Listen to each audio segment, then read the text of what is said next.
कि ओम तत्सत इति निर्देश ब्रह्मण त्रिविध समर्थ है। उस परमात्मा के यानी परम अक्षर ब्रह्म के पाने का ओम तो सीधा ही क्लियर है, स्पष्ट है, और तत् और सत ये दोनों सांकेतिक गुप्त हैं। ये दास बताएगा, वास्तविक ये कोड वर्ड है। तो ओम और तत् ये दो अक्षर मिलकर के सतनाम बन जाता है। ये सतनाम कोई जाप करने का नहीं है। और ये ओम ब्रह्म का जाप है, ये तत् सांकेतिक जो दास बताता है, जिसको सतनाम प्राप्त है उनको पता है। ये परब्रह्म का जाप है, यानी अक्षर पुरुष का जाप है। और सत ये परम अक्षर ब्रह्म का जाप है, यानी ये गुप्त है, ये कोड वर्ड है, ये दास बताएगा।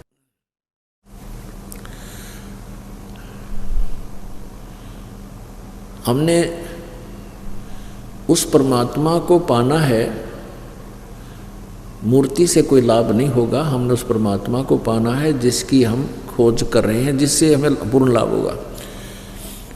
अब गीता ज्ञान दाता कहता है कि तू सर्वभाव से उस परमेश्वर की शरण में जा, जिसकी कृपा से तू परम शांति और शाश्वत स्थान यानी सतलोक को प्राप्त होगा।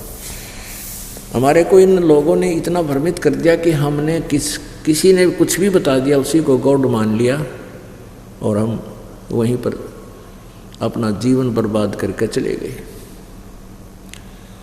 अब परमात्मा ने अपनी वाणी में लिखा है कि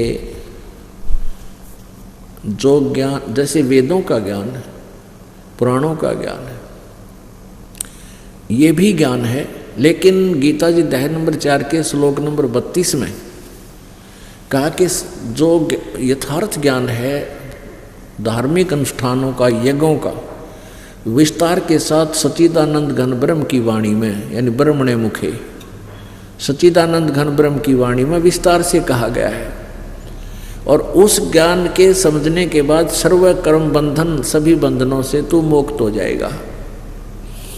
उस ज्ञान को चौथे अध्याय के 32वें श्लोक में ही कहा है, 34 में कहा है, चौथे अध्याय के 34वें श्लोक में कहा है कि उस ज्ञान को तू तत्वदर्शी संतों के पास जाकर समझ।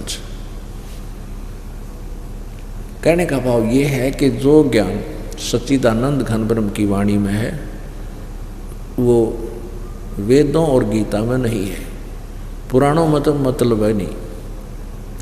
पुराण तो ये ब्रह्मा विष्णु महेश और इनके जो वंशज हैं, पुजारी हैं, इनकी अपना अनुभव है। और वेद और गीता ये ब्रह्म द्वारा दिया गया यथार्थ भक्ति ज्ञान है, लेकिन है किस सत्र का?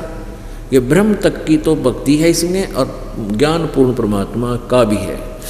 मैक्सिमम ज्ञान उसी पूर्ण परमात्मा का। तो 600 वर्ष पहले परमात्मा जो आए थे वो लीलाएं जो की थी, और वही ज्ञान परमात्मा ने अपनी सच्चिदानंद घन की वाणी कबीर वाणी में लिपिबद्ध करवाया था। उसमें क्या बोला है? तारा मंडल बैठ कर ये चांद बड़ाई खावे, उदय भया जब सूरज का स्यों तारों छिप जावे। अब सच्चिदानंद घन ब्रह्म की वाणी में कबीर जी के इस तत्व ज्ञान के समक्ष ये समझो सूर्य उदय हो रहा है परमात्मा के सत्यथार्थ ज्ञान का। इस ज्ञान के सामने जैसे कहते हैं तारा मंडल बैठ कर चांद बड़ाई खावे, अंधेरी रात में और चंद्रमा खिल रहा हो, बहुत कुछ लेकिन काम चलाऊ, चंद्रमा की रोशनी होती है लेकिन काम चलाऊ होती है।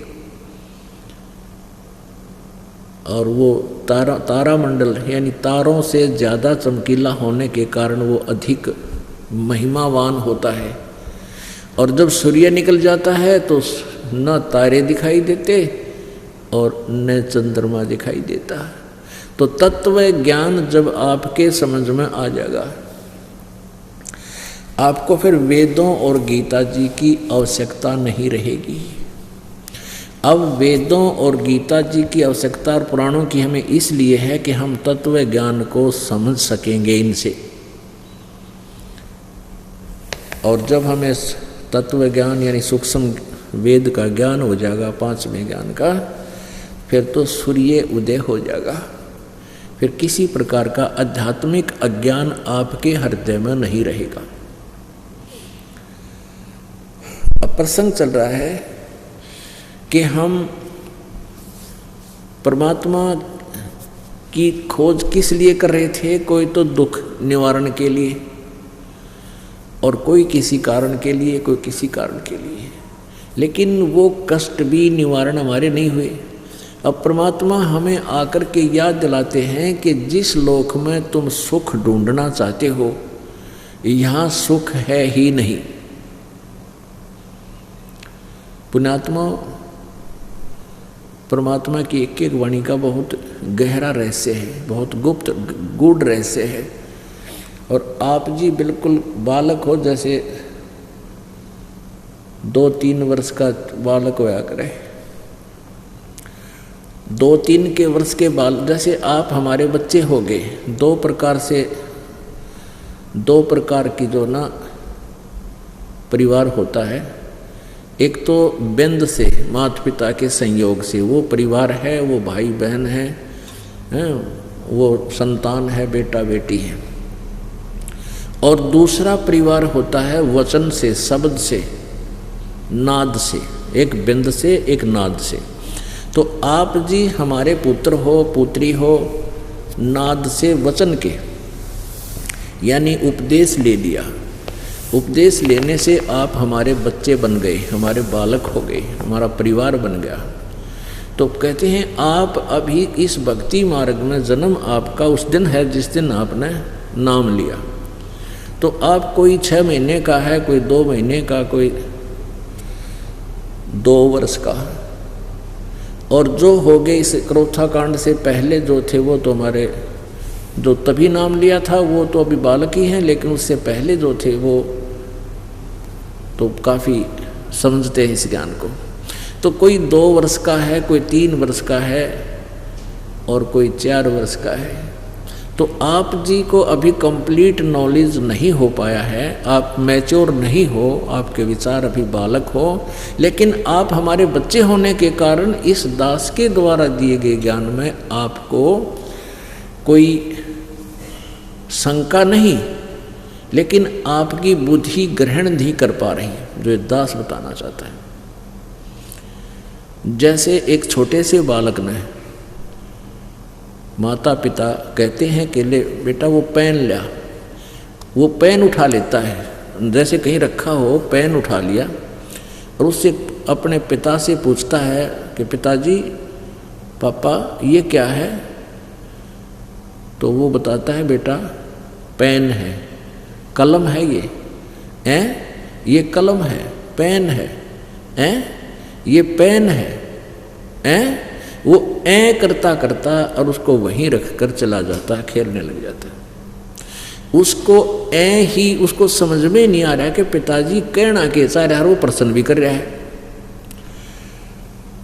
तो पुण्यात्मा, लेकिन उसको इस चीज़ का डाउट भी नहीं है कि पिताजी गलत कह रहा होगा, गलत कह रहा है। इसी प्रकार आप अभी बालक हो जिसने कंटिन्यूस 3 वर्ष इस दास का सत्संग यहाँ सुन लिया, और या फिर सीडी वगैरह लेकर जो ज़्यादा इंटरेस्टेड हैं सीडी ले जाते हैं, किताबें पढ़ते हैं, वो महीने 2 महीने 6 महीने साल तो उनको लग ही जाता है। और कंप्लीट ज्ञान तो 3 साल में होगा आपको। कंप्लीट मीन फिर आपको दास जो कहेगा वह सारी समझ में आओगी। जब बच्चा बड़ा हो जाता है उसको कहते हैं अरे वो पेन ला उठाकर, वो दौड़ा दौड़ा जाता है और पेन उठाकर ला कर दे देता है। अब उसकी बुद्धि काम करने लगेगी।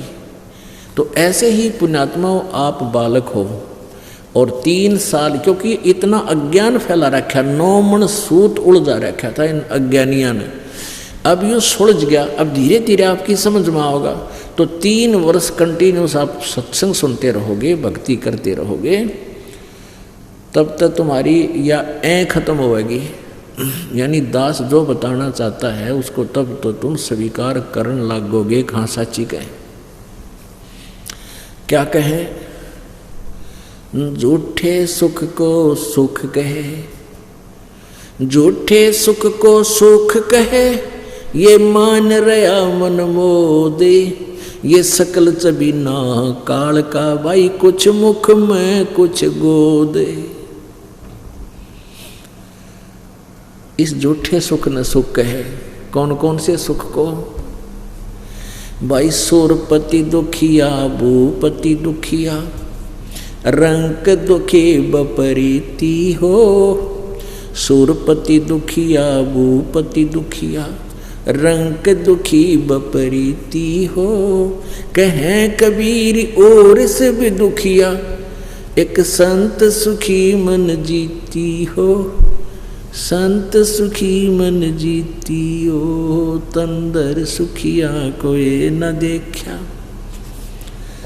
जो देखा सो दुखिया हो, उदय अस्त की बात करते हैं। मन सबका किया विवेक का हो, सबको किया विवेक का हो।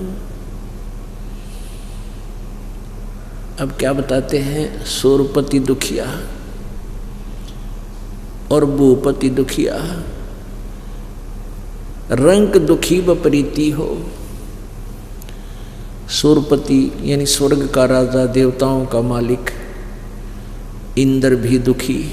इंद्र का इतिहास पढ़ कर देख लो पुराणों में, सुख का सांस नहीं उसने। कभी राक्षसों के साथ झगड़ा हो रहा है, इंद्र स्वर्ग छोड़कर भाग गया, जंगल में जाकर गुजारा किया, राक्षसा ने राज ग्रहण कर लिया। कभी कुछ हो रहा है, कभी कुछ हो रहा है। तो कहने का भाव सुरपति भूपति दुखिया, पूरी पृथ्वी का राजा दुखिया। पुण्यात्माओं, एक छोटे से परिवार का मुखिया, एक व्यक्ति अपने परिवार के समस्याओं से कितना परेशान हो जाता है। और एक अक्षेत्रीय राजा, एक छोटी सी पृथ्वी के टुकड़े का कोई प्रबंधक है, जैसे मुख्यमंत्री है, ये एक प्रांत का प्रबंधक है, मुखिया है, और प्रधानमंत्री है, ये अपने एक देश का मुखिया है। तो एक परिवार 5-7 परिवार के सदस्य हों और उसका मुखिया कितना परेशान, और ये पूरे क्षेत्र का ठेका ले रहा है, ये कितना सुखी होगा। सपने में सुख नहीं इनको, राजाओं को सपने में भी। ये तो हमने दिखाई दे हैं, आगे पाछे गाड़ी लाल बत्ती वाली, इनका पल्ला कुछ को ना। जब सुरपति दुखिया और भूपति दुखिया, रंक दुखी बपरीती हो, सारी पृथ्वी का राजा भी दुखिया।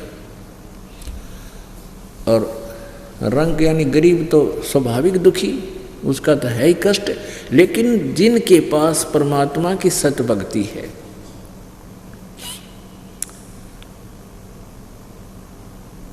परमात्मा की सत भक्ति है, वो सबसे सुखी और सबसे धनवान। परमात्मा कहते हैं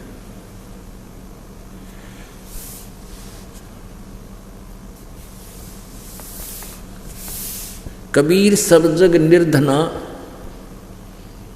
धनवंता ना कोई, और धनवंता सो जानिए जिस पर राम नाम धन होए।